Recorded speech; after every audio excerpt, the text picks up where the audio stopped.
It's Thursday, the 7th day of June, 2012. I'm Alex Jones, and this is another edition of Infowars Nightly News. Straight ahead. Tonight, globalist social engineers subliminally prepared the public for 9/11 as we look back at a creepy collection of premonitions. Then, Time magazine wants you to know how to die, and Bill Gates likes death panels. Then, financial terrorism exposed. Infowars goes to London to cover the very first financial terrorism conference. All that plus an interview with RT's Abby Martin. That's up next on the Infowars Nightly News.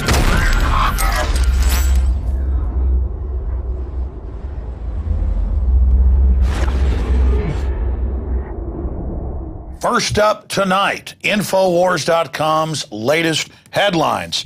Here's one that's extremely important for the American people.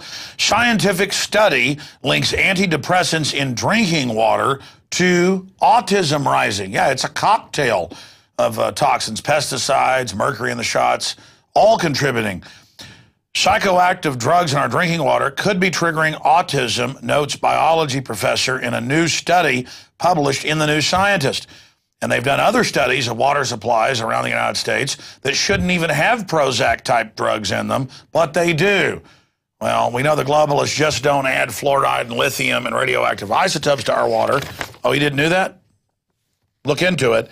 It's also serotonin reuptake inhibitors known as Prozac, first rolled out by the Eli Lilly Corporation and the monster Dan Quayle. So there is that report for you. Continuing, another report out of New Scientist, and Paul Watson did a big report on their report, giving people some of the background and the rest of the story. Carnegie Institute calls for spraying aerosols to block the sun.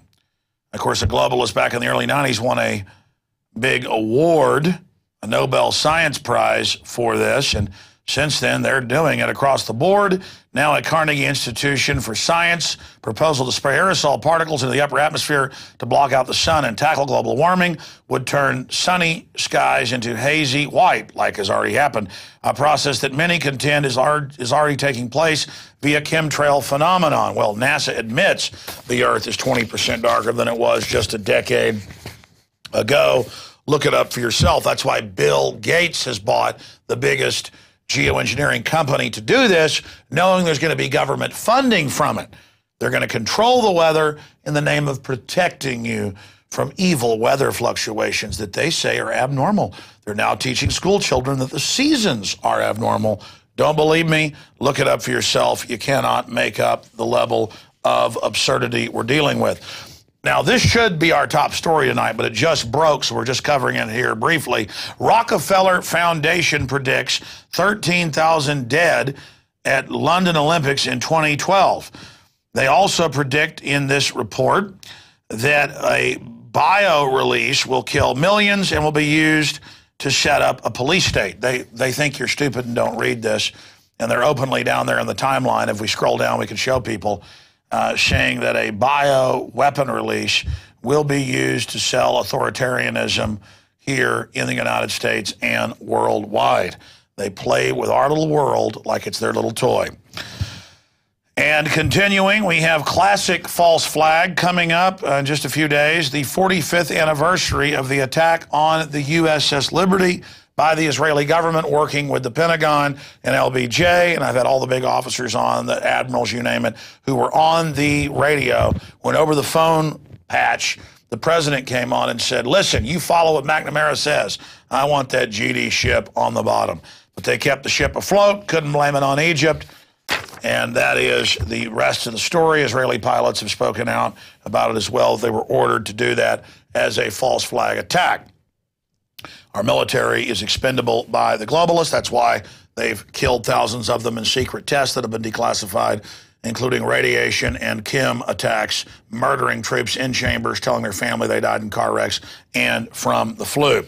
Now let's move to the main body of news. I covered this a lot on the radio today. Mike Adams has a big report out on it. It actually talks about giving bonuses to hospital workers and doctors to not resuscitate and not save people. Big hospitals have also been caught taking people's organs.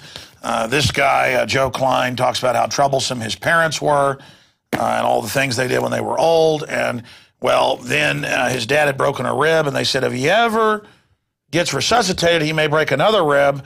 And he says, well, my dad's tough. It's a pretty amazing quote. He said, so I approve do not resuscitate order for dad. Now, that's the double thing. You know, dad, like here's the quote right here, dad might have gotten a rib broken, which a defibrillator doesn't do, if he ever got resuscitated. So to be nice to him, in case he broke a rib, we said don't save him. Kill him to save him. That's New World Order logic. And again, they do overdo it sometimes. Hospitals do. But that's up to the individual. It's their money. But once they socialize things, they can say, well, you're paying for it too. So now none of you get any care. And again, you pay more for water, get less. Pay more for power, get less. Pay more for your house, get less. Pay more for your car, get less. That's the globalist post-industrial model. They don't want you being wealthy. The globalists talk endlessly in their financial papers that are even published that their trouble is keeping the economy shut down. Saying the middle class that buy cars or houses are bad. No. That's what keeps the entire economy going. Yeah, kill Granny, get a cash bonus. That's not just Time Magazine coming out with this. We actually have a graphic here that shows the case for killing Granny, how great it is to unplug them. And again, they want the death panels. That's what Bill Gates talks about. In fact, we have a video clip of Bill Gates talking about this, but in Time Magazine, they talk about, again, unplugging Grandma, but they also, in this article, again, Newsweek is the case for killing Granny. We're teleprompter free, so I have to keep all this in my mind. Time Magazine is, how to die. And in this report, he says, my parents died serenely with dignity. When you are a death panel, that is the very best you can hope for. So again, they said the death panels didn't exist, but now they're saying they're super trendy and super cool, and the doctors will get bonuses for dispatching you unless you're an elitist globalist, just like over in England, where the elitists all get private doctors, everybody else, oh, you got a brain surgery that's 100% operable if it's done within a month, you're going to wait 18 months and die. You understand? That's how this works. And they don't want you to be able to medically travel somewhere else and get the health care. They're moving to block that. This is the medical tyranny. This is how it always starts. Let's go ahead and go to this Bill Gates clip. Here it is. That's a trade-off society is making because of very, very high medical costs and a lack of willingness to say, is spending $1 million on that last 3 months of life for that patient, would it be better not to lay off those 10 teachers and to make that trade-off in medical costs? But that's called the death panel, and you're not supposed to have that discussion. So you, of course, well, that's an interesting thing you just said, which is just the last 3 months in life for one person or something, because we haven't had a discussion of how to allocate that money. It means we lay off 3 teachers to do so. I mean, in other words, we haven't had this type of allocation. We're making that trade-off because of huge medical costs that are not examined to see which ones actually have no benefit whatsoever. And because of pension generosity, we will be laying off over 100,000 teachers, which, I'm very much against that.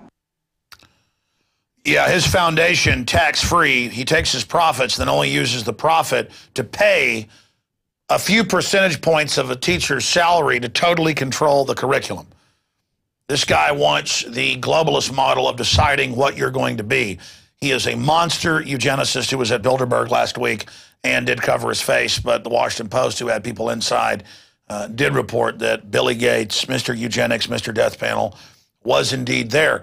And again, since government got involved in healthcare, that's what's created all the fraud, waste, and abuse, lobbied on by the big bank-controlled insurance companies. You don't want eugenicist, globalist, death panel run healthcare. And when he talks about, oh, unneeded test, well, that's your personal decision, whether you want those tests or not. They want to say it's about tests, but really it's about controlling what procedures you get, and they admit all of that. Daschle, who helped write the plan with Mitt Romney, wrote in a book 5 years ago. former leader of the Senate, that he wanted it to where if you were above 65, you wouldn't get an eye surgery. I mean, you need to look this stuff up. You want this guy in charge of your health care? Because he wants in charge of it. He's involved in everything. He's involved, Carnegie's like, give him money to save us from global warming with jets spraying aluminum dioxide on us that give us Alzheimer's. He's in weather modification stuff. I mean, this guy is Dr. Evil. And all the back doors he built in his software for the NSA to illegally spy on you. We told you about that forever ago. But you know what? Free humanity is awakening to this and is starting to engage the globalists. You know, for decades, we've seen the famous Tiananmen Square images from 1989. But just now, they've released the full photo. It had always been cropped. I think that's about 10 times more powerful. It had always been cropped down to just the little guy and the 4 tanks holding him up. But I counted it. It's more than 60 tanks. It's like 14 in the line and then more than 40 behind that, all boxed up because of one guy getting in front of the tanks. And that's an example of what we can all do. None of us have to shut it all down ourselves, but just say no when the business is asking you a bunch of questions to put it in a database. Say no to the cop when he wants to search your car and tell him about the Fourth Amendment. Say no. Have your child, when they go to a government training camp, use it as a way to bring books and videos and materials to people to wake them up. Do little things. Expose the globalist, and that will grow into big things. They thought they could use the web to just shovel their propaganda at us and track us. Now they want to censor it because they realize we've taken the initiative. We can and will beat these people. We don't have a choice. Now, a couple months ago, from one of my Hollywood sources, I was sent the early treatment / boiled down script of Prometheus. And it's all about humans' origins. Did aliens create us? One of the most anticipated films in a long time. It's coming out tomorrow. So we're going to restream a piece I did a few months ago with Aaron Dykes, The Secrets of Prometheus film leaked. And they're talking about how it's designing our future and showing us with predictive programming what things are going to look like in the future. Ridley Scott, who made Blade Runner and so many other seminal films, I was able to get an early boiled-down script of this and was able to accurately tell you it's about, did aliens or did God create humanity? And now Ridley Scott has come out and said, well, yeah, that's basically what the film is, and it's a prequel of sorts. And so, yes, now I'm seeing the spoilers and the reviews from sneak peeks. We did get a real script, but I didn't spoil it for everyone. This is obviously an Illuminati message, but within that Illuminati message, you can understand why they want to become God, why they are endangering us with genetic engineering and nanotech and all the rest of it, because they believe they've got to do this or die trying to ascend, that if they don't, they won't ever gain that life extension technology system. The controllers of this globe are at least 30 years ahead of us technologically. That's why they're so arrogant right now. But remember, you're still human too. You've made a lot of mistakes, globalist. And from my research, there's a good chance you're going to destroy yourselves and all of us along with you. Films like Prometheus are basically where we see the revelation of the method via the Illuminati. And that's why this film is important, and I'll be watching it tomorrow and then being able to give you a full review on the Sunday show, 4 to 6 p.m. But if you're out there watching on the web and want to see a deeper analysis of all of this, be sure you check out prisonplanet.tv, where we have 15-day free trials running right now. And by putting in some of your Energon cubes, you fund us in our ongoing effort to build a stronger media operation. All right, let's go ahead and go to our breakdown of Prometheus.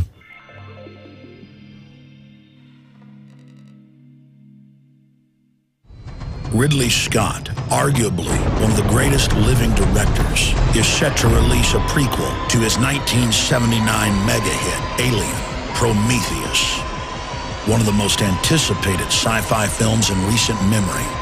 Infowars.com research analysis shows Prometheus is not just a film, but a revelation of the method, revealing the deepest secrets of the Illuminati mystery religion.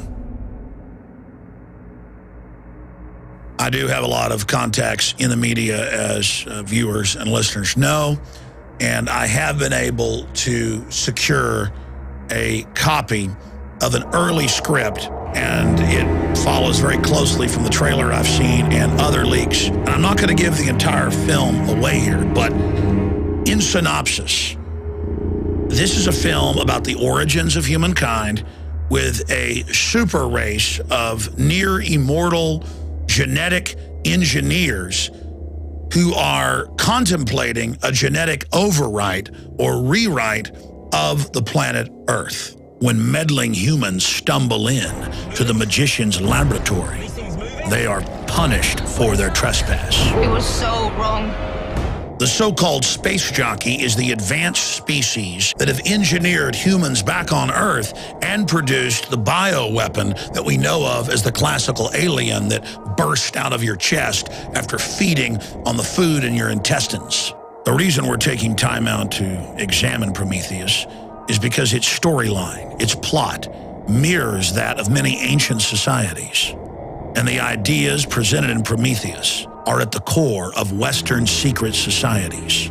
These are ancient civilizations that were separated by centuries, and yet this same pictogram was discovered in every one of them. Please tell me you can read that. I think they want us to come and find them. Across the world, we see evidence of early civilizations' obsession with what they believed were off-world influences. From the Nazca lines in South America to the pyramids of Egypt, we see artifacts, testament to early man's obsession with off-world manipulators. Every ancient culture believed they were communicating with men from the sky.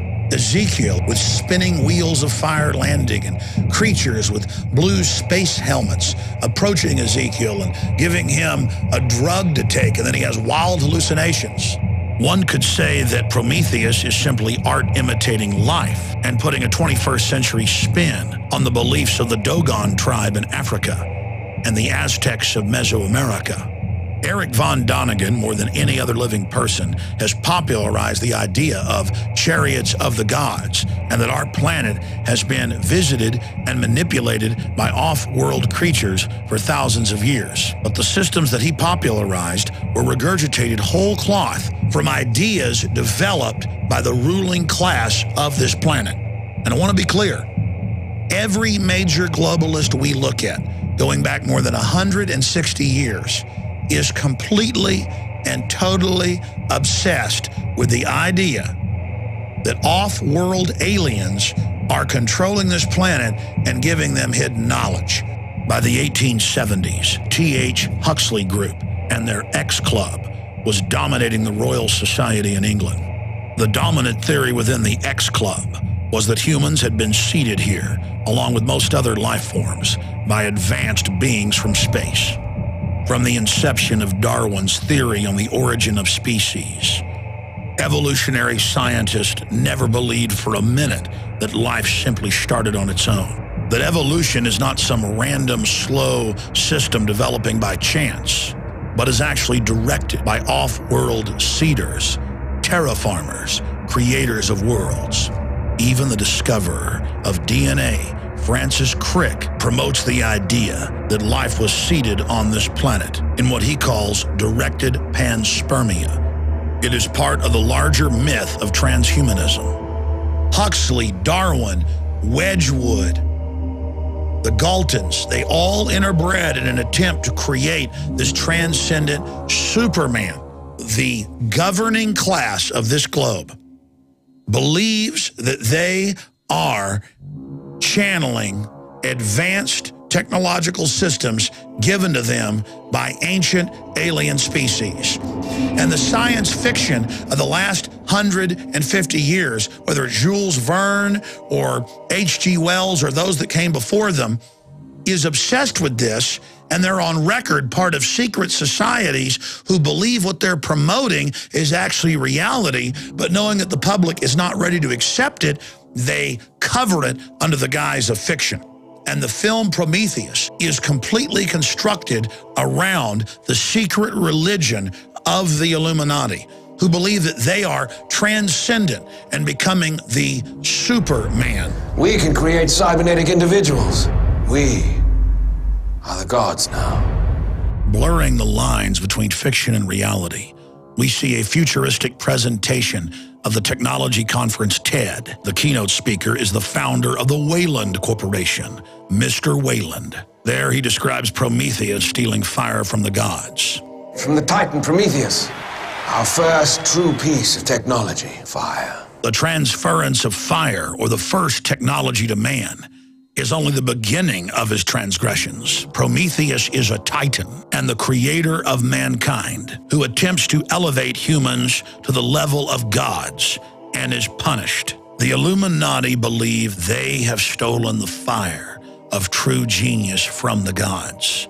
Biotech, nanotech, fusion. As man attempts to become godlike, we release potential forces that can and probably will destroy us.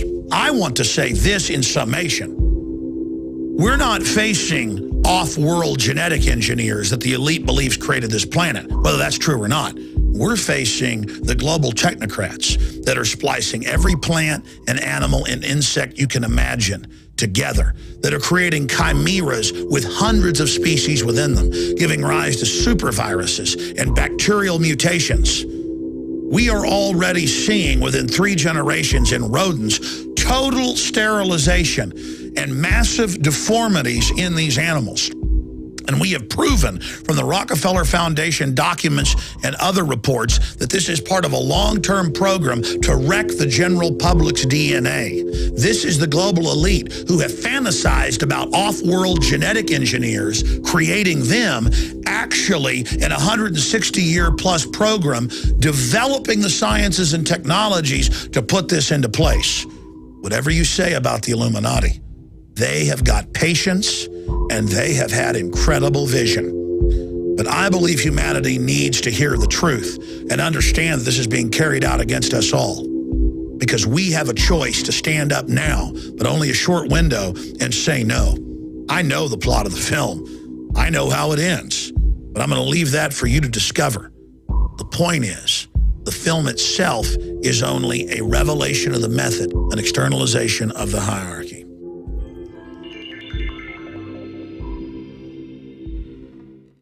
The Illuminati is simply a older term for social engineers, those that are illuminated, those that know how humans work, those that pay attention to the knowledge gained by past generations instead of going through the same mistakes over and over again. And they use their knowledge to control human populations and undoubtedly dumb us down and hurt us, because the globalists, the Illuminati, the social engineers have found that if we're empowered and are truly enlightened, they're not going to be able to dominate us. So they are committing the ultimate sin. They are actually trying to keep us from getting the fire of Prometheus. They are the anti-Prometheus. You are not eliminated. You seek darkness. You want to have the knowledge and keep it from us. But if you truly have the knowledge, you would understand that we need to empower humanity and that darkness is not the answer. So I indict the Illuminati. As usual, everything about you is a lie. You are not illuminated. You are unilluminated. You are darkness. What's the Latin word for darkness? What's the Latin word for lies? That should be the new name of the Illuminati. Lies and darkness in Latin. How do you say lies in Latin? How do you say darkness in Latin? We'll look for that answer and come back to that in a little while. We're looking it up right now. What is the Latin for darkness? Noctum Eternium, Nox Eternia, Eternia. So Nox, I guess, would be darkness. Nox, and then what's lies in doing this live to tape here, folks. Let's look up lies in Latin. Mendacium. So Nox Mendacium. Nox Mendacium. Dark lies. And if the New World Order has its takeover, it will mean eternal darkness. That's what they seek, is death and pain and destruction. And for those of us that love life, there's always something shimmering and otherworldly and almost sexy about the darkness. But once you have swam in those waters, you will find that you're only seeing the shimmer of light on the surface of the dark, and it's that shimmer of light on the outside of the darkness, on the outside of the black hole that you see as beautiful. There is nothing in the darkness but death and destruction. Original thought there, ladies and gentlemen, not plagiarized, I will assure you. But I'll guarantee you can go find some philosophers who said the same thing. Because truth is eternal. Veritas. I don't need to know what that is in Latin. Okay, my friends. Speaking of media systems, you look at something like Prometheus throwing all this darkness in your face as if these ugly creatures were where we came from. Give me a break. Look at this. We got sent this by a listener, and it wasn't Mike Judge, who is a listener, who did this. It was one of his crew, though. And this came out. What year did this come out? 1994, after the first World Trade Center bombing, where the feds admit they cooked the bomb, trained the driver. New York Times, CBS News. Just check it out for yourself. And in the report, we're talking about, you know, what if Muslim extremists blew it up. So they have Beavis and Butthead as the Muslim extremist. So I thought I would look at this a little more because it reminded me of the hundreds and hundreds and hundreds of other examples that are out there where before 9/11, we saw images of the World Trade Centers being blown up, including by jets being flown into it. But we also have the lone gunman on Fox News, not Fox News, Fox TV, promoting the exact scenario of what happened on 9/11 6 months before. We're going to play clips of that. But first, I want to play Bush, Condi Rice, and Porter Goss. Bush said they've never heard of a plan to fly planes into buildings. Of course, Condi says they knew about the memo determined to attack. Well, of course they did. They were trained at U.S. military bases. They were just taking part in drills and got set up on board the aircraft, just like 7-7, where the known MI6 agent, a SWAT, was commanding them with what they thought was fake bombs in a drill. They blew them up. Answer is, don't ever go be part of a drill where you think you're taking part in blowing something up, because they will set you up in one of these drills. So continuing here, let's go ahead and go to some of these archive clips before we show you the examples of predictive programming, subliminal conditioning, building up to 9/11. And I'm not saying that's what happened with the Beavis and Butthead folks. A lot of this is just their iconic images. But the Fox News is definitely programming, and I happen to know why Fox News and Fox TV with the lone gunman is, because I ended up talking to Dean Haglund, who worked on it, and he said the CIA approached them and implanted those messages in the show. Let's go to that Bush clip. Clearly, President Bush, his spokesperson, Ari Fleischer, and his national security advisor, Condi Rice, were more than aware of the threat of planes as weapons. But the news media appeared to miss the lead. Nobody in our government, at least, and I don't think the prior government that could envision flying airplanes into buildings on such a massive scale. I don't think anybody could have predicted that these people would take an airplane and slam it into the World Trade Center, take another one and slam it into the Pentagon. Have U.S. plans taken into account the use of a plane in a terrorist attack? And generally, what would the country do? Well, I'm not going to tell you the specifics of that. The answer to your question is yes. We do have, we have considered that. This is not a new idea, and we have created some defenses against that. As you can tell, as we speak, there's still things going on, and I would definitely suggest that we be very alert. Thank you, Mr. Chairman. Thank you, sir. I think it might be a good idea if we got out of this crowd. Hey, John Boyd, did you hear that? And, of course, you've got them taking the power to shoot down the aircraft 6 months before, 4 months before. You've got just all of it. I mean, they totally did it, ladies and gentlemen, just like the USS Liberty, just like Operation Ajax, just like Tonkin, just like they're using al-Qaeda to attack Syria and Libya right now. I mean, it's just unbelievable. And, of course, it did come out that, of course, they knew of such plans. The FBI said, these people don't want to know how to land or take off, just fly a plane. We think they want to fly them into the World Trade Center, and we're told to stand down. Those were just people taking part in drills to test security, and the security did respond. Okay, this is a study from 1999 put out by FEMA to show that, oh, they'd never heard of such a plan. No one had ever thought of something. Well, there's Porter Goss on 9/11 by the Pentagon admitting they had plans to deal with it. Turned out that day they were running drills of hijacked jets flying into the Pentagon North and South Towers. Drills. And they had moved the emergency center out of Building 7 that night before, FEMA admitted, for a Tripod 2 drill of terror attacks on it. Boy, that's convenient, isn't it? Isn't that just convenient that that happened right there? But before I get to the lone gunman clip, let's go ahead and just go through some of this in popular culture. You've seen the Beavis and Butthead from 1994. But Darren McBreen has put together a bunch of these. There is Homer Simpson in 97 with the 9 next to the 2 towers. There's Sesame Street with Cookie Monster attacking both of them.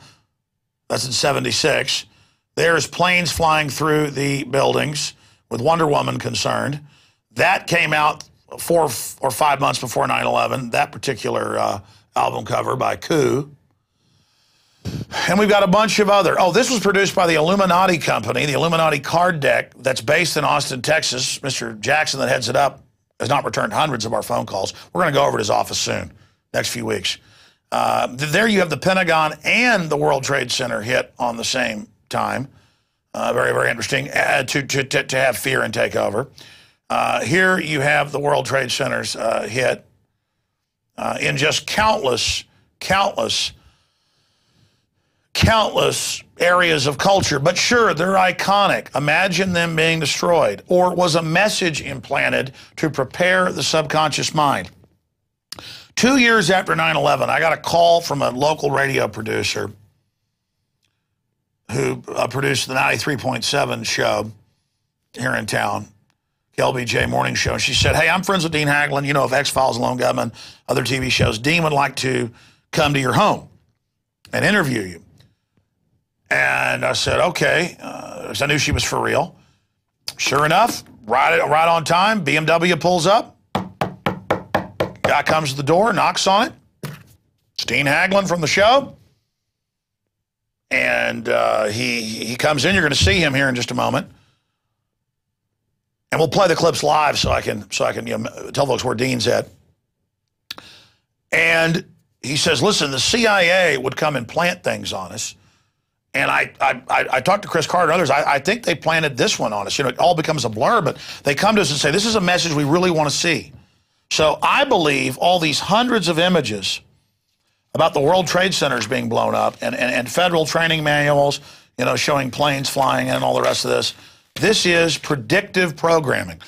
I mean, they admit all these messages in sci-fi where there will be a one-child policy in the future and you will be starving to death in the future and there will be SWAT teams and you will, you know, we know that's messages that government and others pay for to create this perception. All these stories of cannibals eating faces, now people are doing it all over the place. Police are being attacked because people get it in their head. Again, it just shows the power of media. So let's go to this first clip here from Lone Gunman. This aired 6 months before on Fox TV, and they promoted the episodes on Fox News as well. It's one of the #1 shows in the country at the time. This is Lone Gunman's spinoff of X-Files. And this is where the CIA has come to them and said, put this in your episode. And then it comes out 6 months before, and there's a government terror exercise that's meant to make NORAD stand down, and they're having drills of the World Trade Center attacked by remote control aircraft that'll be blamed on a third world tin-pot dictator, Afghanistan, just loving to take credit and get smart bombed. That's exactly what then happened, okay? This is not a mistake. I don't just know statistically this is impossible. I have it from one of the people that was on the show. Let's go to that first clip. We know it's a war game scenario, and it has to do with airline counterterrorism. Why is it important enough to kill for? Because it's no longer a game. If some terrorist group wants to act out this scenario, why target you for assassination? Depends on who your terrorists are. The men who conceived of it in the first place. You're saying our government plans to commit a terrorist act against a domestic airline? There you go. Indicting the entire government, as usual. A faction. A small faction. For what possible gain? The Cold War's over, John. But with no clear enemy to stockpile against, the arms market's flat. But bring down a fully loaded 727 into the middle of New York City, and you'll find a dozen tin-pot dictators all over the world just clamoring to take responsibility and begging to be smart-bombed. I can't believe it. This is about increasing arms sales. When? Tonight? How are you going to stop them? That's what it looks like. What does what look like? Modem protocol. Remote access. Somebody on the ground's flying your plane. Bogey, sir. Keep your course. By the way, they've been erasing that online, and I bought it when it came out years later. I bought the DVD set, never had time to watch it. That's somewhere around here, I think, or it's at my house. You know what? Buy it again. I tried to find it. Just get that Lone Gunman. They only did one season. Get it, because I want to have that in high def. Who knows? Might have cut it out, though. Who knows? We'll find out. I got to tear my house apart. I've moved since I can't find anything. Side issue. The point is, that's exactly what was actually done. And reading these Bilderberg documents we got, it's all about, we got to keep the Cold War going, even if it's not a real threat and we're funding the communists. We got to prop them up so we can take people's rights. Then it became Al-Qaeda. That's all this is, ladies and gentlemen. Now, let's go to the next clip that actually has Dean Haglund as the head hacker trying to unlock the remote control of the airplane. And again, the real hijackers, as best we know, were taking part in drills. They've been seen weeks before doing drills, seeing if they can get on and off with box cutters and stuff for hijacking. They just nerve gas people. Stewardesses said, I can't breathe, there's gas. That's what was reported, not hijackers. You can look these tapes up. And then they put everybody on nerve gas, remote control into the towers. Let's go ahead. Here is the rest of that clip.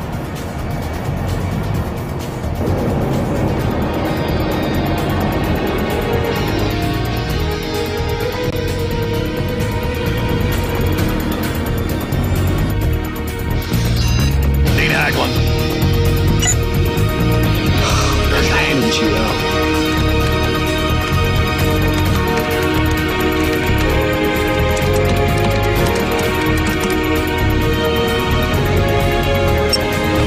Got manual override.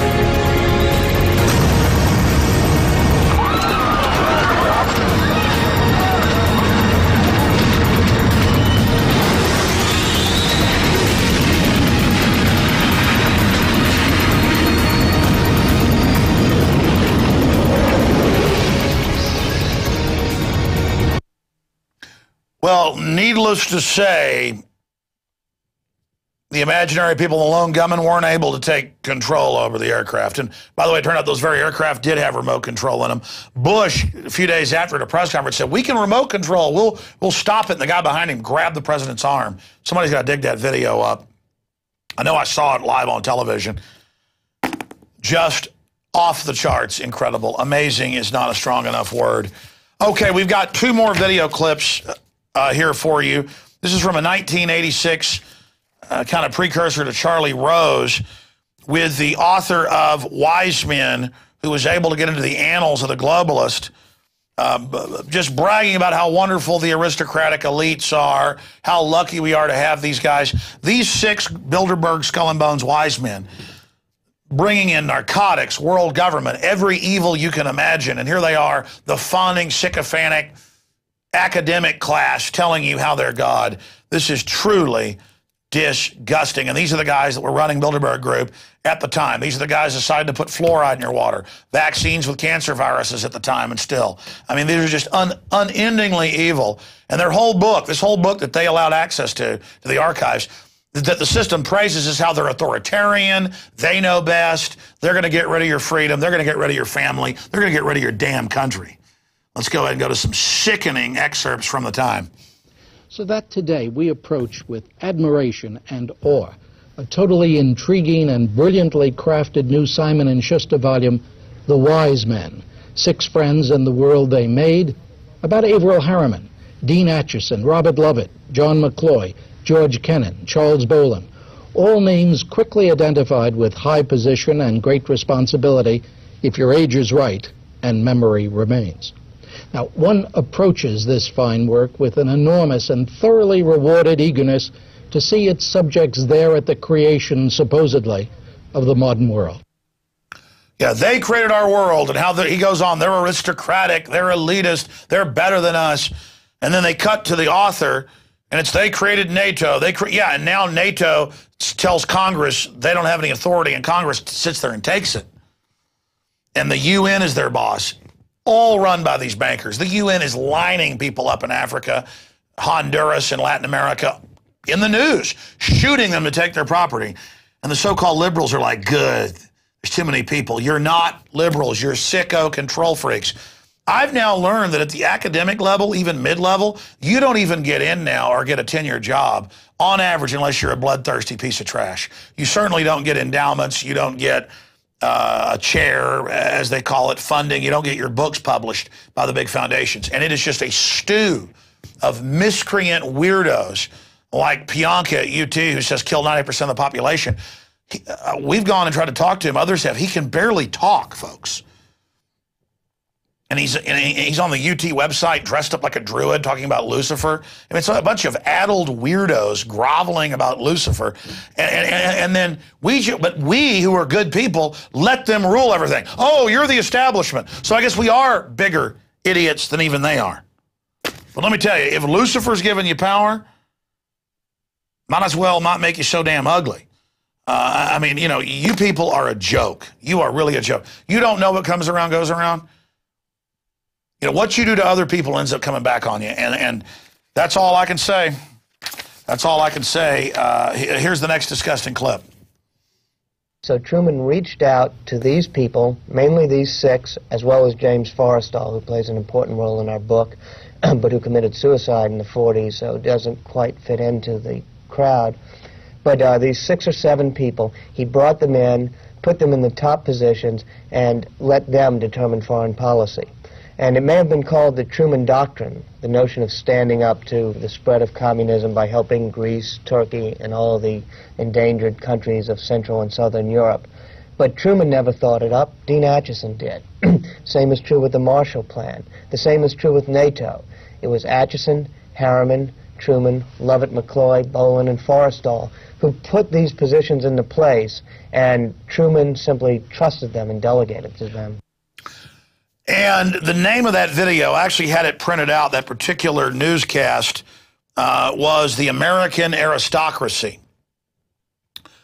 But maybe tomorrow night, because the guy said, it's 25 minutes, Alex, what do you want to stare? And I said, oh, whatever you want. But in the first 5 minutes, they talk about deceiving people, making up threats, all these weird terms they had for it, hyping all this. We'll play one of those clips for you tomorrow. But I've asked Aaron to post the full clip up at Infowars.com. So by the time you watch this, if you go look up there, it'll be there, as well as the full Prometheus clip from YouTube. If you want to watch that again tonight outside of this show, we'll have that posted at Infowars.com in an easily shareable format if you want to get that out to people by later this evening after the news. Let us now move along. Oh, yeah, the show was The Open Mind and American Aristocracy, and it is at video.pbs.org. So here it is, actually. If you want to watch the whole thing right now, it's The Open Mind and American Aristocracy, and Walter Isaacson, and it aired in 11/08/1986. So there you go. We do have that note for you. Now, next up, we're going to be breaking down financial terrorism. I got to say, he was just a writer for us, but Patrick Henningsen has been on fire every week, filing 2 or 3 different news interviews and packages with some very riveting, informative stuff.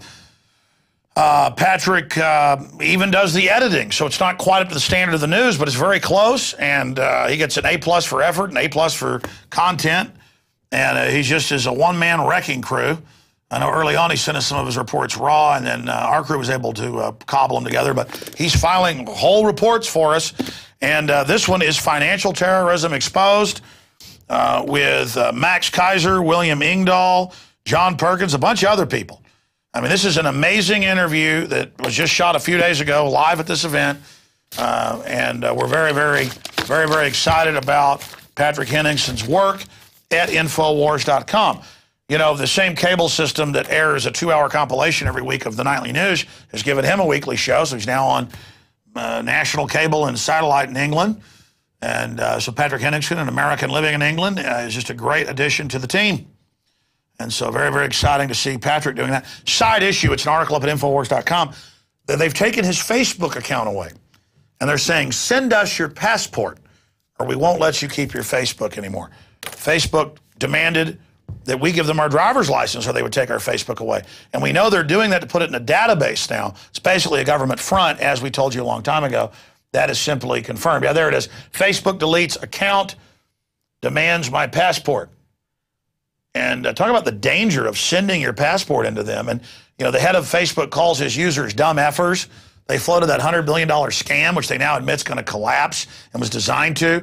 I mean, if you're somebody like, who's the home life lady, the Martha Stewart. Yeah, she sells, $1 million of her stock or something. She's the devil, and that wasn't insider trading. Or Mark Cuban of the Mavericks, $800,000 or something. The guy's worth billions. Clearly not insider trading. He had the Bush administration. This later came out in the Wall Street Journal. Call him and email him. And I was told about this a year before it came out, but I wasn't allowed to talk about it because he was going to put out Loose Change Final Cut that I was producing on TV and in movie theaters. I remember being at Charlie Sheen's house, and he calls, and they're on the phone. He goes, well, he's threatened by the White House. He's pulling out. But even though he pulled out, they still did insider trading on Mark Cuban. And more like 2 years later, it was the emails because they didn't just call him. They had emails going, it's over for you. We're going to get you with insider trading. This is years before they even made something up. So then he sells $800,000 in stock one day before it goes down, and they tried to put him in prison. He beat it once. They're back after him again. See, they're really scared of people with money. You're going to put that movie in theaters? He even later came out and said, I think it's all bull. I'm just for free speech. But meanwhile, Facebook can sell $100 billion in crud, and Zuckerberg can sell it the day before it comes out, before they officially release it, and the day of, and that's okay. Because in the good old boys club, you can rip off and steal and rob from anybody you want. Meanwhile, they're sicking the working class, the blue collar, coming up into the middle class. We always have the biggest middle class in the world. That guy that's got $1 million house, or the guy that's got 3 cars, or the guy that, the lady that's got a jet boat. They're the rich, and because they've got money, you're losing something. No. That economy, folks, and the globalists write all this in their internal papers. This is not secret. It's just not popularized.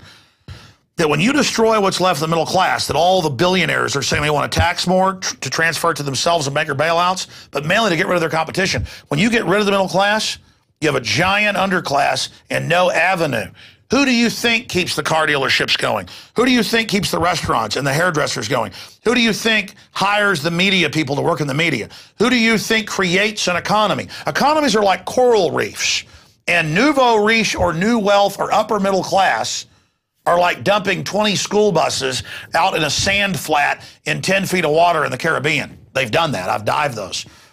And where there was no life, there's giant teeming life. And studies have shown the biomass of coral, of fish, of birds, all goes up the more reef area you create. It's like condos for fish. And so that's my analogy to a middle class. Places that don't have middle classes. In fact, you can look on global indexes. We've broken this down with people like Joel Skousen. On global indices, you can see the bigger the middle class, the bigger the overall liberty. Middle class is up here, your freedom's up here. Middle class, freedom. Wherever you, smallest middle class, smallest amount of freedom. Look it up. Look it up. They want tyranny. They want to consolidate. Feudalism was artificially making people poor and living at a subsistence level so you controlled them. This is the New World Order model. I liken it to a lot of media people I know who have their own radio shows, their own little networks for themselves, but they can never get really big or really effective because they can never get other people on air. They can never put other people in front of the mic because that would cut into them. That would cut into their time on air. That would see that's the elitist, oligarchical, centralized mindset. All right, that is a big nightly news right there, ladies and gentlemen. But there's even more coming up. We've got the financial terrorism blown wide open for the Financial Terrorism Conference. What should we call this? This is pretty darn powerful. Yeah, World Awakening to Financial Terrorism. And big report. Very excited about this. A lot of big interviews. Then we're going to go to break and come back. And our own Aaron Dykes is going to interview a very interesting and informative lady, Abby Newman, who's been a 9/11 truther and fighter of tyranny for a while. She's now at RT. And we're going to, I saw her out at Bilderberg last week, well, right through Sunday, so I guess this week. And so we're going to be talking to Abby Newman coming up after this special report. And finally, there's more. There's always more. This is from William Randolph Hearst. You supply the pictures, and I'll supply the war. William Randolph Hearst, a couple weeks before the Spanish-American War. The robber barons, not the American people, wanted Cuba from Spain. They wanted the Philippines from Spain because the British Empire was starting to take over the U.S. And how are you going to do that? Well, you claim the Spanish attack you. And they created fake paintings that were made into images for the newspapers and showed something just terrible. It showed the Spanish army massacring Americans, just like they're using al-Qaeda to massacre people in Syria. And Hillary, in fact, I have it right here. Look right here. You supply the pictures. Look right here. Give me a document cam.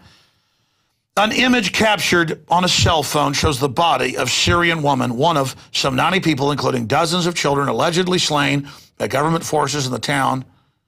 And then it turns out that it's mainly al-Qaeda shooting people randomly to blame it and then blowing up police stations. And then our own media goes, well, yeah, you got hit by freedom fighters. Better step down. They want to put al-Qaeda in, who say they're going to kill all the Jews, one of the oldest Jewish communities in the world, and the Christians. They're going to run them out. And it's just like babies out of incubators. They had a woman get up and say, I saw them throwing babies out of incubators in Kuwait, stomping on them. None of it was true. But if you're going to go by this, then should the U.S. be invaded by the UN because there's 10,000 drones in our name out indiscriminately killing? And they say, if we kill 200 innocent people, 200, if we kill 200 innocent people to kill one person we claim's a terrorist, it's okay. Well, then, okay. Assad thought when he killed 90 that there was a terrorist. He's got another 110 to go before it's bad. And, of course, no, if Assad did this, it's wrong, but it's probably not from our intel. If it's Assad, it's wrong. But it's not our business, as George Washington said. This is about the globalists taking over that entire region. They put al-Qaeda in Libya, in charge, for God's sakes. Just amazing what they're doing. Oh, but look, other pages. The Queen, and the next page. Oh, hold on, the next page. The Queen. Oh, you want more? Oh, yeah, bow down to the old lizard. And then the next, hey, killing your parents is trendy, or letting them die. I mean, it's just absolutely disgusting. There's nothing liberal about this. There's nothing conservative about the conservative leadership of this country. They're all globalists trying to fool you. Wake up to the lies. Here's Patrick Henningsen's report.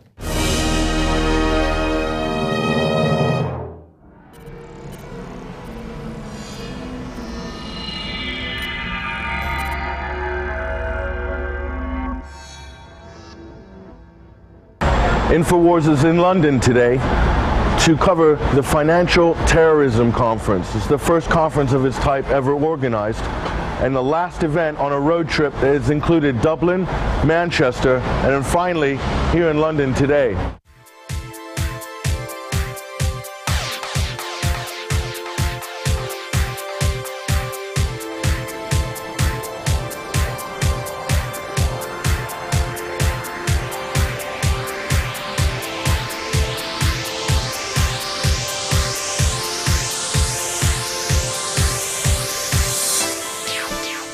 This is Financial Terrorism Exposed. Shouldn't really come as a surprise to anybody that it's a hot topic right now.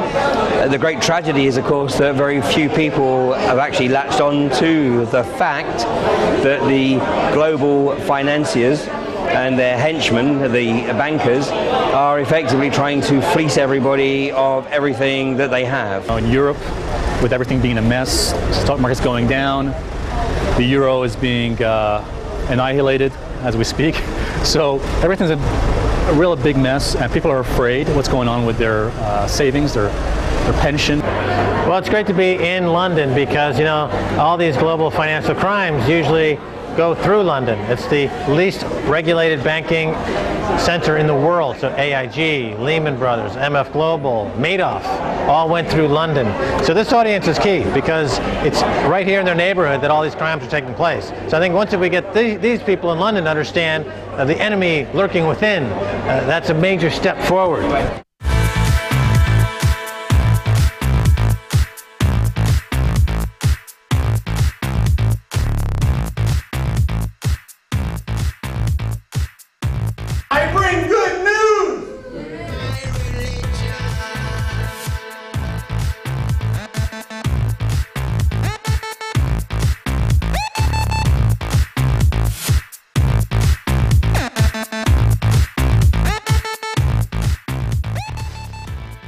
I'm John Perkins. I'm author of Confessions of an Economic Hitman, and it's really great to be here and talking about this at this amazing time when everything in the world is in turmoil. The global economy is falling apart, and it should fall apart because we've created a failure. The big corporations have taken over, and they're not doing a very good job. It's up to us to make them do a good job. We can bring them under control. The corporations are just us. They depend on us to support them, to buy their goods and services. So really, we the people have control. So I see my job here is really inspiring people to understand that we're the problem, and our leaders are never going to solve it. The theme of the conference or the series is financial terrorism, and my message, I talk about this in my book, The Gods of Money, Wall Street and the Death of the American Century, not the American dollar, but the American century as a system, is that there is no such thing as capitalism as a closed economic system like feudalism and so. But what we're in, and we've been in for nigh on to 5,000 years now, if you want to count it that way, is a system of hidden debt slavery that certain powerful elites have set up. They had run it out of Venice hundreds of years ago. Then the power of Venice collapsed, and they moved the headquarters of this debt slavery to the city of Amsterdam. That collapsed in the 1790s, and it moved to the Bank of England in the city of London. After World War II in 1944, it moved to Wall Street and the gods of money in Wall Street. So what I went through is the different phases of this crisis building up in the period since Bretton Woods, 1944, in my own lifetime, and to give people an idea, there is no out. We're not in a recession. I've said this on Alex Jones's program, I think about 4 years ago, that this is not an ordinary recession. It's the early phase of a global depression that is going to make the 1930s look mild by comparison. When you see it explained to you what they are doing and also understand why they are doing it in the way they are, as has been noted, we're dealing with psychopaths here. That's the word for them, and once you understand how psychopaths work and what their motivations are, it all just falls into place and makes great sense. It's been the best money I've spent this year. People have to wake up to what's occurring. The great tragedy is that within the next maybe 4 months, 5 months, the savings literally of millions of people is going to evaporate because the bankers are going to pull the rug, and people are going to truly understand the meaning of the word austerity, and it ain't going to be pretty. Are you going to Greece with Hugo Salinas Price to reintroduce the 3-gram drachma? Yes. Silver drachma. Yes, this man is brought this for me. It's a kilo of silver. This means that Jamie Dimon, JP Morgan's balance sheet just got destroyed by 10 times, 100 times this amount. And the answer is yes. Cash money for silver.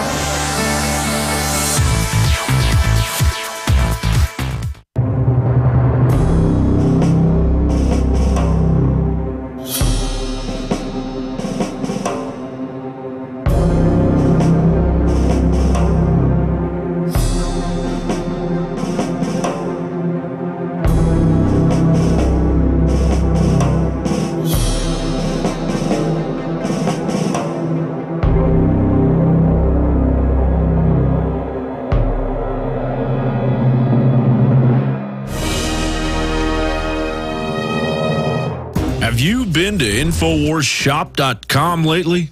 Express your inner patriot with these brand new InfoWars t-shirts. Say it loud with the InfoWars Bullhorn shirt, or educate the sheeple with the Bill of Rights shirt. Grope the public's mind with the TSA shirt. And with this shirt, you can let the dark side know of the Rebel Alliance's power. All available at InfoWarsShop.com.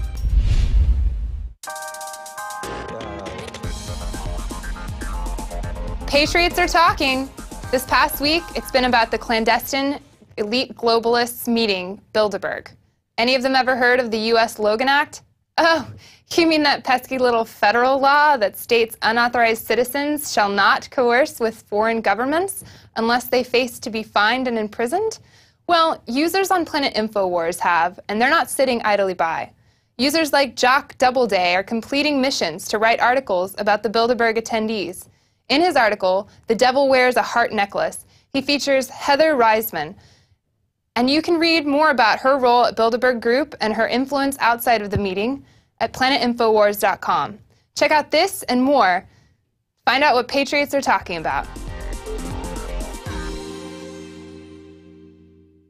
Sick of the globalist eugenicist control freaks adding poison to your water and laughing as you get sick and die? Start purifying your water with ProPure. My friends, I've done a lot of research, and the best gravity filter out there, bar none, is ProPure, and it's available discounted at Infowars.com. Its filters are silver impregnated to prevent bacterial growth. There's no priming required. It's NSF 42 certified. Optional fluoride filters can reduce fluoride up to 95%. Easy to set up and use. Doesn't require electricity. Purify water from lakes, streams, ponds, and wells. This filter system leaves in beneficial minerals, which is key. Save money by not buying bottled water and avoid BPA that leaches from the plastic. ProPure is the best gravity-fed filter out there. It's what my family uses. Infowars.com already has the lowest price on ProPure. But if you add the promo code WATER at checkout, you get an additional 10% off at Infowars.com. You can also call to order 888-253-3139.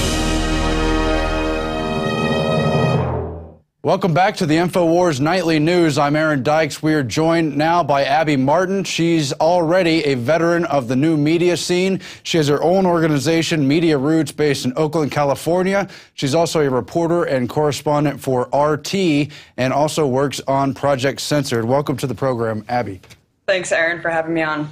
So we saw you out there at Bilderberg 2012. Tell us some of the things you saw, what struck you the most outside with the protesters, as well as what we learned inside from the meeting itself.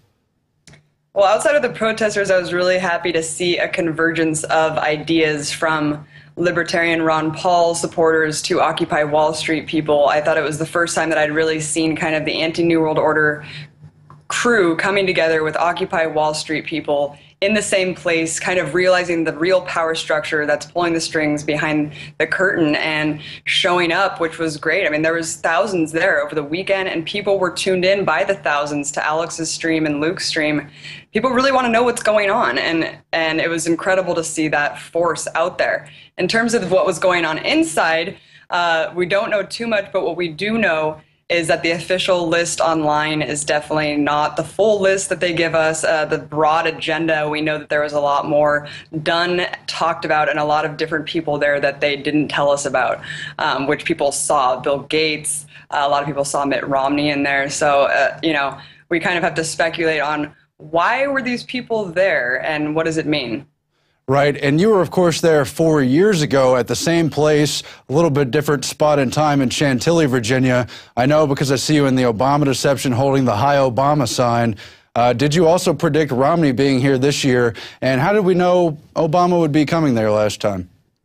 Well, we knew Obama was going to be coming there last time because he had a big gap in his schedule, just like Romney this time. Just no meetings put on their public schedule. Last time when Bilderberg was in Chantilly in 2008, Obama, you know, that whole infamous scene where Obama whisked his press corps away on a separate plane, completely unprecedented behavior when the press is supposed to be with you 24/7. So completely tricking his press to go on a separate plane to an undisclosed location in Virginia with Hillary at meetings all weekend. It was pretty obvious that it was Bilderberg, and it came out later that Hillary got this high-level cabinet position just days after. So did the Bilderberg group kind of say, Hillary, you're going down, and Obama's going to be the pick? I mean, who knows? But same thing with Romney. People have seen him in there, and we saw a gap in his schedule this time. Not surprising whatsoever.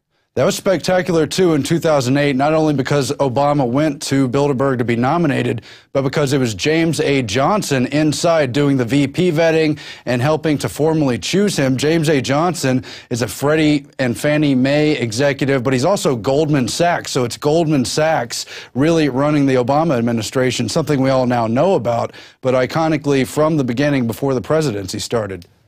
Oh, yeah. You see massive campaign donations from Goldman Sachs to Obama's presidency. So it's really just, it's just all laid out right in front of you. It's not a conspiracy. It's just the way it is. You can look at who's donating to these people, and that's really who's putting them in office and who they pay favors to. Now, getting back to the protest outside, it's not only that the protesters have grown from dozens to hundreds to now obviously more than 1,000 this year, but so many of those protesters are also members of the new media, each of them doing their own broadcast, hitting some of the same audience, but also each with their own splintered audience. So we're reaching multiples and multiples of people for everyone who's out there. Let's talk about the new media, how that's grown, how streaming, video, and everything else is helping get the word out about Bilderberg. Well, Aaron, it's so funny to me that people even still trust in the corporate press or the mainstream press. I mean, they're there at the opening of a paper bag, yet when the top 140 power masters of the world elite meet behind closed doors, there's not a peep.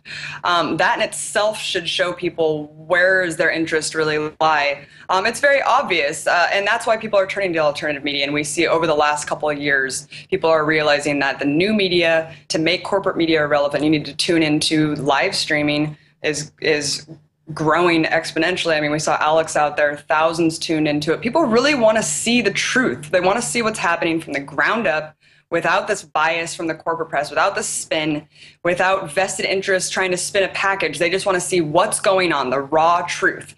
And that's the beautiful thing about new media, citizen journalism, and these independent press outlets going out there to get the story themselves, because that's what people want to see. And I don't know what's going to happen. I mean, there's a schism right now between the establishment media and the new media, and I think it's just going to be more people are tuning into the truth and making corporate media irrelevant. It's beautiful to see that happening. Now, of course, we don't know everything that went on inside the meeting. Hopefully, we're going to learn more as the weeks go on. But things Bilderberg admits themselves on their official website happened inside the meeting is, of course, austerity, all the economic issues with Europe. There's so many Goldman Sachs and other important bankers now heading countries inside Europe, figuring out how to save the euro or what to do if it does unfold. We also know they were talking about politics, and among the politicians inside there was Mitch Daniels. Some say he's the Bilderberg favorite. That would be horrifying, frankly, because he's an Eli Lilly, former head of that company, which is pharmaceuticals and everything else. He was a big pusher of Prozac. So let's talk about those two items. Yeah, I mean, it's definitely interesting that what's going to happen? Is Mitt Romney going to be the nominee, or is Obama going to be the nominee? I mean, we know that the elections are completely bought and sold, so it's really just a dog and pony show at this point. And when you look at what's going on in these meetings, when things come out of it, like Obama and Hillary and his cabinet, yeah, I mean, are they going to pick Mitch Daniels? That's going to be really interesting. Prozac pusher, pharmaceutical guy, and is Mitt Romney going to be their pick? It's going to be very interesting, very telling what's going to happen in the next couple of weeks to see who Mitt Romney picks as his VP. But as we know, he was there. People have seen him there. And whoever he does pick, we should probably guess that had something to do with it. Oh, yeah.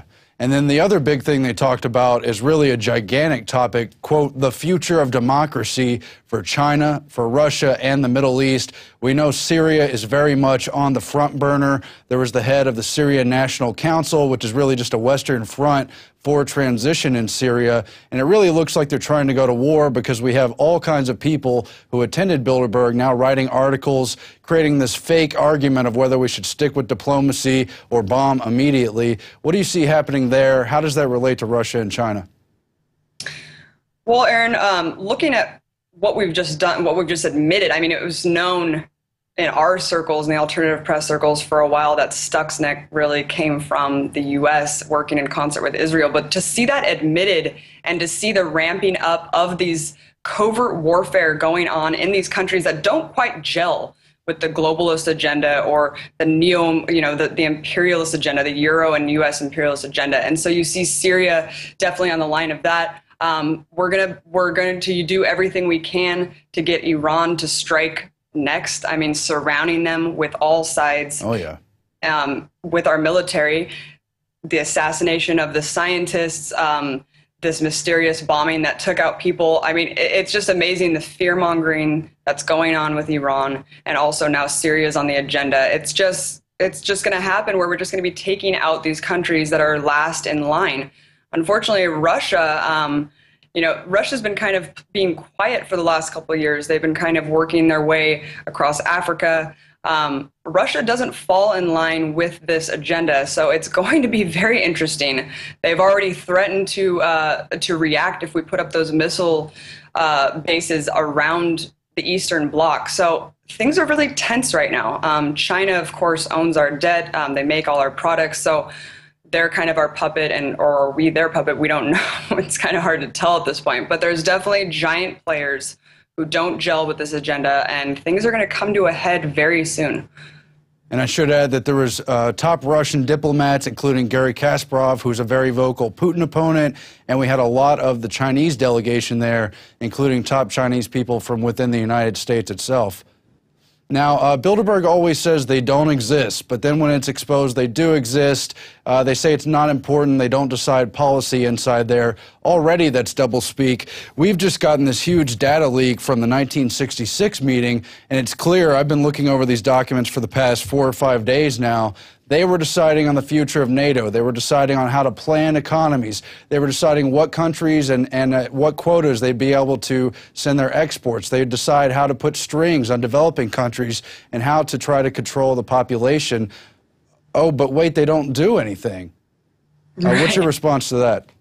Yeah, I mean, these documents that you guys got a hold of are very damning. They definitely show discussion about these different things that we saw go into place. I mean, it's absurd to think that they don't just talk about policy. Someone was telling me that they went inside the Marriott days before the actual conference, and there was like 120 desks in a circle with their own individual microphones, like a UN meeting. I mean, you're telling me that these people don't discuss policy and plan agenda? I mean, in their official website, they talk about things that they're going to pursue, how to, talk about the evolution of democracy across the world, cyber terrorism. I mean, these things we know there's going to be agenda that comes out of them. What else would they be doing there? And why is it so secret? I mean, it's just absurd to think that there isn't things that are being planned and discussing that is going to affect the entire world. And as you said with these documents, I mean, it came out, the euro was being talked about,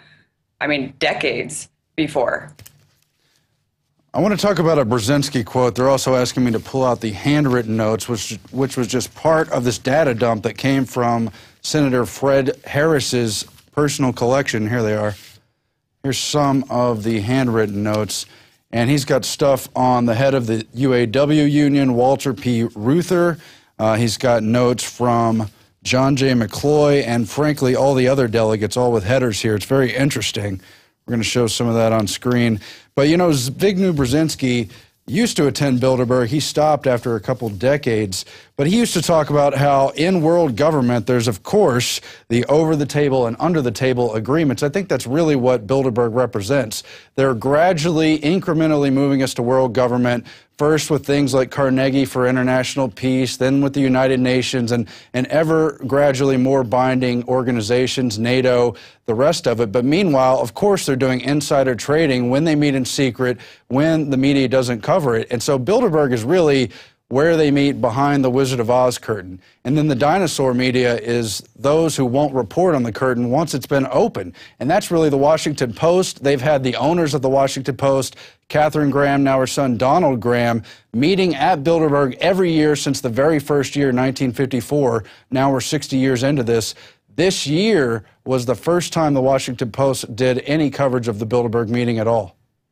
Yeah, and I mean, they probably just called it a bunch of conspiracy theorists getting around protesting something that didn't matter. I mean, it's amazing when the corporate media did cover it, as you said, for years, they didn't even talk about it. And then when they finally do, they just use that pejorative term. It's a conspiracy theory. There's nothing going on. Well, that's just a lazy way to shut down dialogue. And it's just really sad because it shuts people's brains down and doesn't make them think. But what you were saying, these documents and the ones from, what was it, 1955 meeting? I think that's the other set. This set is from 1966. Okay. But just the fact that they were saying that nationalism is dangerous. I mean, this was from 50 years ago, that they're talking about that concept being a danger to whatever it is that they're talking about and discussing. I mean, that's definitely troubling. And it's a reminder, too, of how they infiltrate Congress, how they gradually win them over to this world government mentality when they were elected by the people, but they don't represent the people because they've been led to believe in these Senate committee hearings, things called national security and on, that nationalism is really the problem. As you probably know, national security was really this cloak to hide all their secret maneuvering. That's how they brought the CIA out into the shadows, but with public financing and all the rest of it. Yeah, and I mean, I'm sure another part on the agenda of this year that we won't hear about is the Trans-Pacific Partnership, which is this consortium of 200 corporate advisors over 9 countries from all across Asia talking about opening up another trade agreement that will eliminate the Buy America Act. I mean, these are elements that are completely under the radar from the mainstream dialogue. I mean, people all know about NATO, but no one's talking about this and what it could possibly do to this country and the sovereignty of America.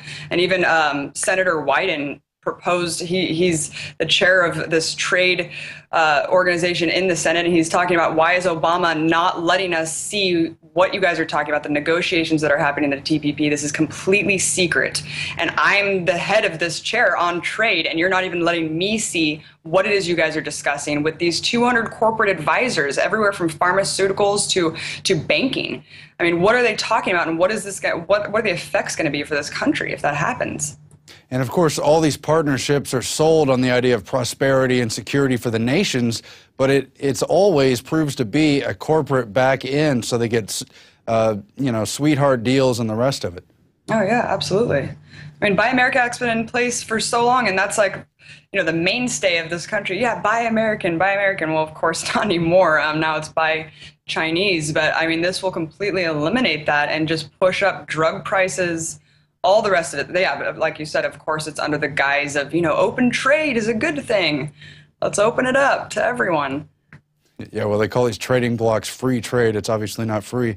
Let's go back to cybersecurity. That's also on the official agenda. I know you've reported on it. General Keith Alexander has been in attendance for the past several years. He's concurrently the head of the National Security Agency.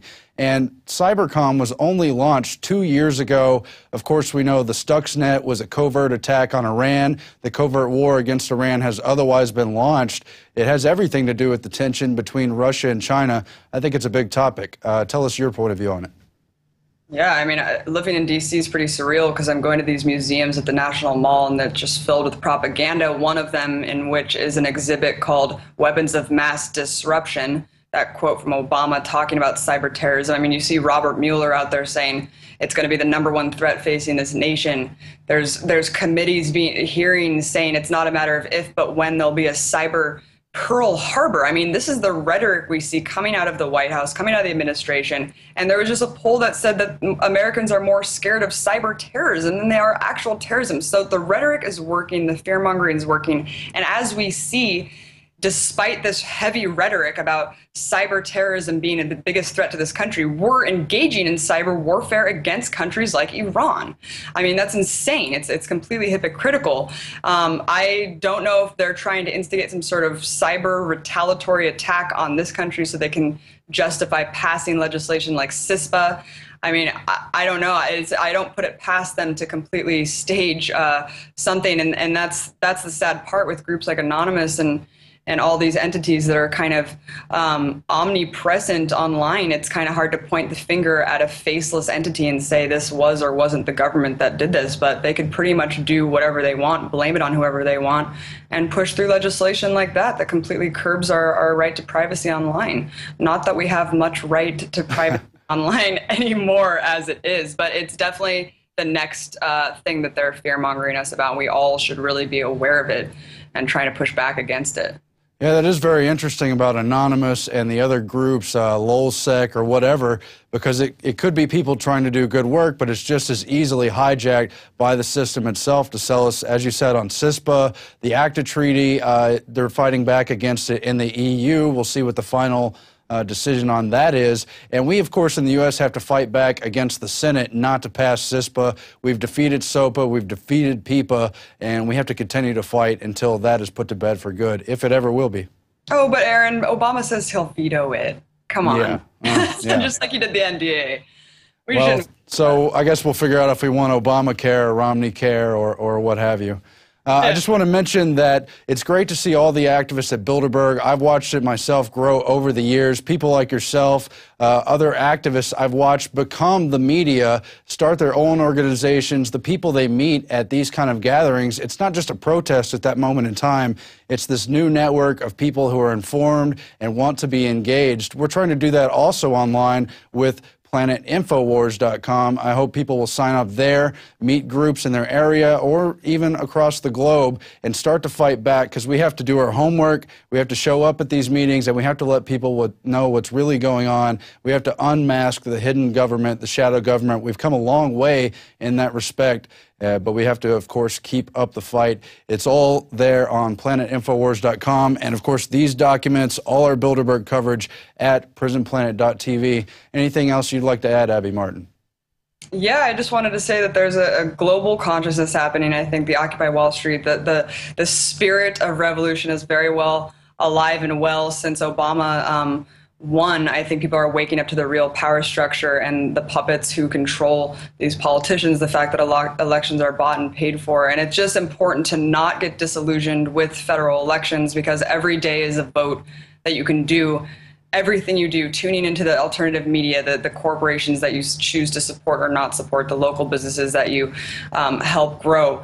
These are all things that we could do on a daily basis, and information is power. Information is a beautiful, enlightening thing, and don't let it make you scared to do anything. Don't feel like you're going to get on a list, and don't let that inhibit your personal growth and evolution. Just reach out to your community, start the dialogue, and take in as much information as you can, because humans have created everything that we see up until this point, and we have the power, we have the ability to change it in a positive way, in a positive direction, if we just reach out to each other and do it, and just put yourself out there, find out what it is you're passionate about and what you're good at, and use that to inspire others and create change in a beautiful, positive way in your community, your life, and the world. That's well said. I just want to add, because you made a good point about the federal elections, while they do continue to be a sham, Obama, whatever, they've barely kept the lid on this. The Ron Paul revolution, whether or not anyone out there individually supports Ron Paul, was a huge contagion, viral movement, and they just barely were able to keep that from spilling over. They did everything in their power to keep the media blackout going, to keep the delegates fight from happening. That's not even over, by the way. That may prove to be a final act in this election, but we are making a difference. We're having a response, whether you're fighting on that front or any of the other hundreds of fronts. Abby Martin, thanks for joining us. Tell us where we could find your RT coverage and your other websites. Just check out YouTube for RT TV, rt.com/USA, and then you can find all our reports are archived on YouTube. For my art, abbymartin.org, my Twitter handle @abbymartin, and mediaroots.org. I archive all the best stuff from RT that I've done on there. So definitely check that out. And thanks so much for having me on. I'm a huge fan. I've been a fan for a long time, so it's an honor to be on and to talk to you. We're glad to have you. We'll have to do something on Project Censored separately in the future, too. We'll speak to you in the future. Thanks, Abby Martin. That's all for tonight's Infowars Nightly News. We'll be back again tomorrow, but for tonight, keep watching and check out planetinfowars.com.